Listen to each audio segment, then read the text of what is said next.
BNP এবং জামাত যারা মুসলমানদের ধর্মীয় সেন্টিমেন্ট নিয়ে রাজনীতি করার অপচেষ্টা চালায়, তারা আজ পর্যন্ত এই ফিলিস্তিনে ইসরায়েলি বাহিনীর বর্বরতার বিরুদ্ধে, গণহত্যার বিরুদ্ধে, মানবতার বিরুদ্ধে অপরাধ সংঘটিত হওয়ার বিরুদ্ধে একটি শব্দ উচ্চারণ করে নাই। কারণ তারা মনে করে কেউ অসন্তুষ্ট হতে পারে। সেই কারণে তারা ফিলিস্তিনি ভাই বোনদের পাশে তো দাঁড়াই নেই, বরং এই গণহত্যার বিরুদ্ধে একটি শব্দ উচ্চারণ করে নাই। অবশ্য এটি হওয়াটাই স্বাভাবিক ছিল। আমরা দেখেছি যে বিএনপি নেতা, বিএনপির যুগ্ম সাধারণ সম্পাদক, চট্টগ্রামের নেতা, তার সাথে কিভাবে ইসরায়েলি এজেন্টের সাথে মিটিং হয়েছে। তাদের অন্যান্য নেতৃবৃন্দের সাথেও অনেক আগেই ইসরায়েলি এজেন্টরা মিটিং করেছে। আর আমাদের দেশে কয়েকটা রাজনীতিবিদ আছে যারা কোনো দল নাই, দলের চেয়ে ব্যক্তি বড়, শরীরের চেয়ে গাল বড়। এই সমস্ত রাজনীতিবিদ, এদেরও কারো কারোর সাথে ইসরায়েলি এজেন্টদের বৈঠক হয়েছে। তারা আবার বিএনপির মিত্র। সুতরাং বিএনপি আজকে ফিলিস্তিনি মুক্তিকামী মানুষের পক্ষে না দাঁড়িয়ে বরং ইসরায়েলিদের দোসরে রূপান্তরিত হয়েছে, এই নেতানিয়াহুর দোসরে পরিণত হয়েছে।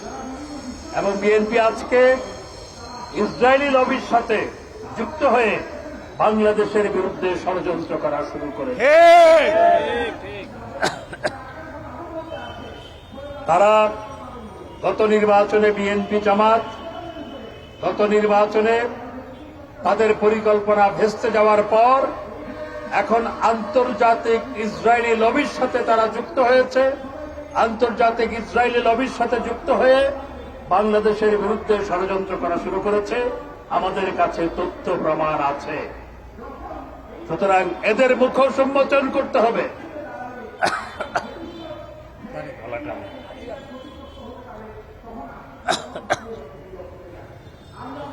তাই ফিলিস্তিনি স্বাধীনতাকামী মানুষের পক্ষে আজকে স্বাধীনতা পরিষদ যেই মানববন্ধন প্রতিবাদ সমাবেশের আয়োজন করেছে, সেজন্য আপনাদের ধন্যবাদ জানাই।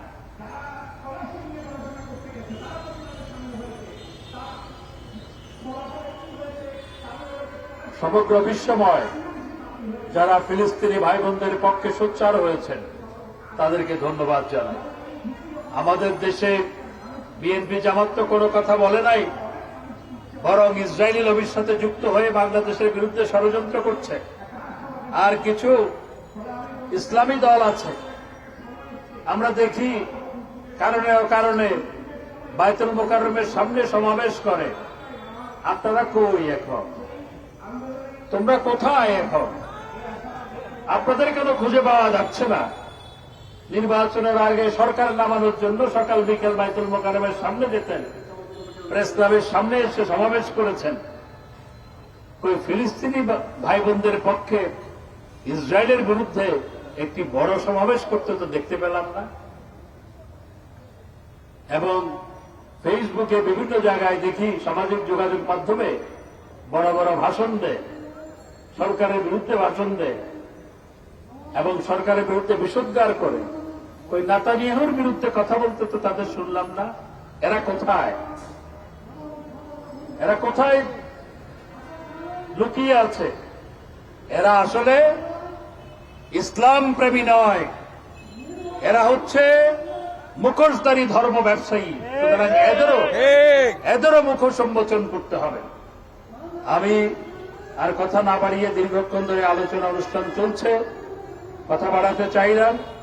সুতরাং আজকে আবারও বলতে চাই, এই বিএনপি জামাত ধর্মীয় সেন্টিমেন্ট নিয়ে অপরাজনীতি করে, অথচ আজকে 7 মাসের বেশি ফিলিস্তিনিদের উপর গণহত্যা হচ্ছে, ফিলিস্তিনে গণহত্যা হচ্ছে, নারী ও শিশুদের হত্যা করা হচ্ছে। 35,000 যাদেরকে হত্যা করা হয়েছে, তার মধ্যে 70 ভাগ নারী ও শিশু।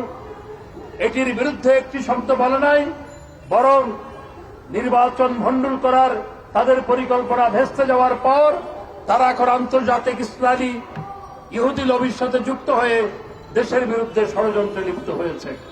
সুতরাং এদেরকে চিরে রাখতে হবে। এদের মুখোশ আজকে উন্মোচিত হয়েছে। আর কিছু লেবাসদারী ইসলামী দল যারা সরকারের বিরুদ্ধার করে, কথায় কথায় সমাবেশ করে, এরা আসলে একটি শব্দ, একটি বড় মিছিল আজকে এই ফিলিস্তিনিদের পক্ষে আমেরিকায় বড় মিছিল হয়, ইংল্যান্ডে বড় মিছিল হয়, আমাদের যুব মহিলা লীগ মিছিল করে। আর তোমরা ইসলামী দল বলেন পরিচয় দাও, একটি বড় মিছিল সমাবেশ করো নাই। তোমরা আসলে ধর্ম ব্যবসায়ী, এদেরও চিনে রাখতে হবে।